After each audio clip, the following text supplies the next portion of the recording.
Well, good morning, folks. It's Captain Banana. Oh, it's Friday. No, it's Monday. Yeah, it's Monday. Monday, December 5th, 2022. So, you're a brand new lease driver. You got your brand new truck. You don't know where to put all the stuff. Yeah. First thing you want to make sure is your tire pressure monitor system is working. This is for the prime drivers. Tire pressure monitor system is working.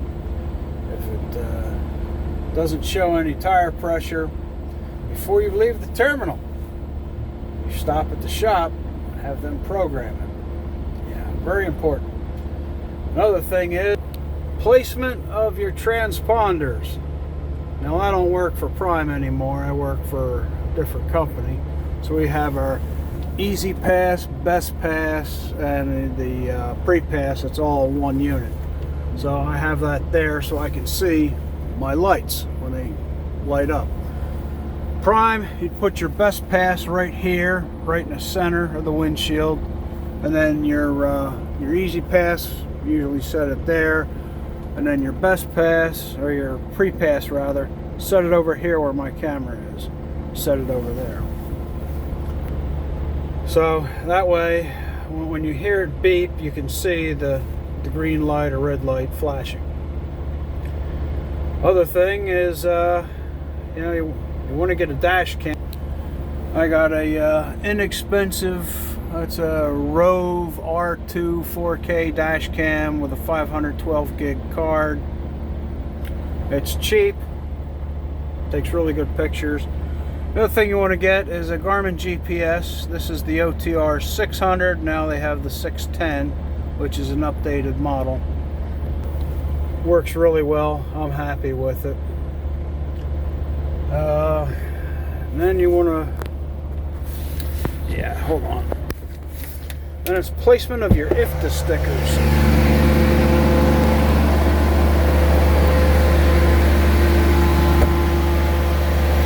My company, we put them there. Prime, they usually put them here. You want to put the sticker right there for your first one, then your second one, your next following year, the following year, all that. Your HUT stickers, I know I have one. HUT sticker goes on the front. Put that there. Your other IFTA sticker you would have over here. My company puts it here. Placement of the IFTA stickers really isn't important. But one thing to keep in mind, you're going to need that IFTA sticker number if you're fueling up in Oregon. Because when you're buying fuel in Oregon, it'll ask you for your tag number, your authorization tax stamp number, or something like that on the fuel pump. That's your IFTA tax number, your IFTA sticker number. That's what you put in there. I've had to fuel a few times in Oregon when I was on TNT, and then even when I was solo, and I really didn't know what to put down because nobody told me. These are the things that they don't tell you. Yeah. Also, I'm going to turn my interior lights on.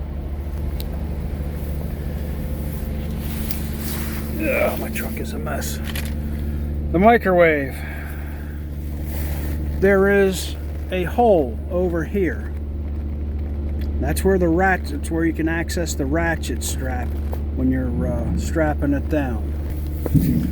Again, nobody ever told me, so yeah, I fought with it because I was trying to get my hand in there on the right side.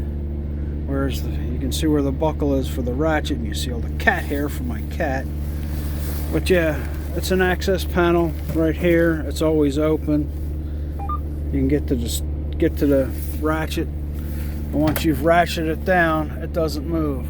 Another thing I like to do, I went to Walmart and bought a bunch of bungees. That's my paper towel dispenser. Pretty slick setup.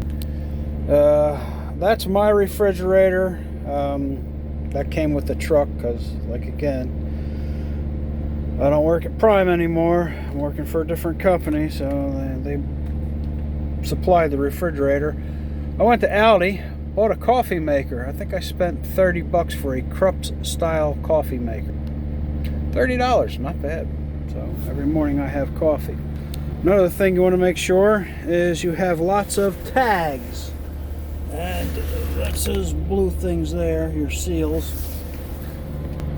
Make sure you have a lot of trailer seals before you leave, and also, 2 or 3 packs of trip sheets. Very important. You need those trip sheets because you're not going to be able to scan your trip in if you don't have trip sheets.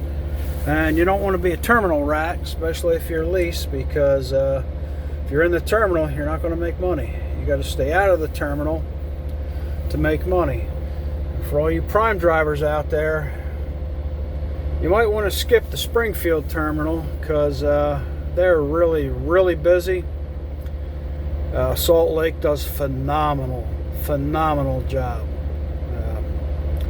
Pittston also does phenomenal work, and they get you in, both Salt Lake and Pittston get you in really fast. Whereas Springfield, yeah, you might wait a week before they can get to your truck, which, a week of downtime is no good. You want to be out there running. And also for your new drivers, you want to drive between 8 and 8.5 hours a day, no more.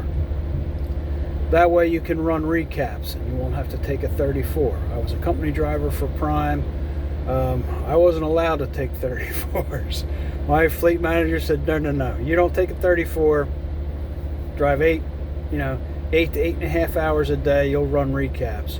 And I ran recaps unless my truck was broke down or I went on home time. It's the only time I got a 34-hour reset. Other than that, I ran recaps constantly. And I think at one point I ran 8 solid months on recaps. Yeah, pretty nuts.